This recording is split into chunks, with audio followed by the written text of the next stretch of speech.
saya tekankan juga untuk PNS ya, untuk tidak mudik. Kita menahan diri dulu, biar kita itu cepat kembali dan pulih dari pandemi itu aja kok. Jadi kita nggak pengen besok mudik terus kita ngulangi lagi dari nol, itu capek.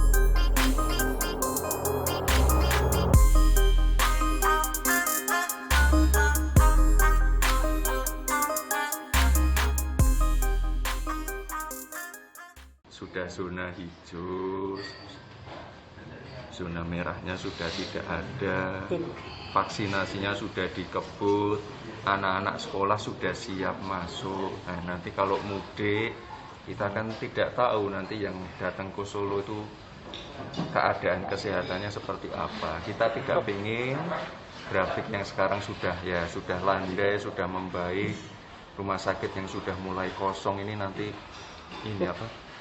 kalau ada acara-acara mudik nanti kita bisa seperti dulu lagi. Kita nggak pengen seperti itu ya. Saya tahu mungkin banyak sekali warga masyarakat yang protes masalah kebijakan mudik ini, tapi ya saya mohon sekali lagi, mungkin tahun ini ya kita menahan diri dulu untuk tidak mudik. Saya tekankan juga untuk PNS ya, untuk tidak mudik. Kita menahan diri dulu, biar kita itu cepat kembali dan pulih dari pandemi itu aja kok.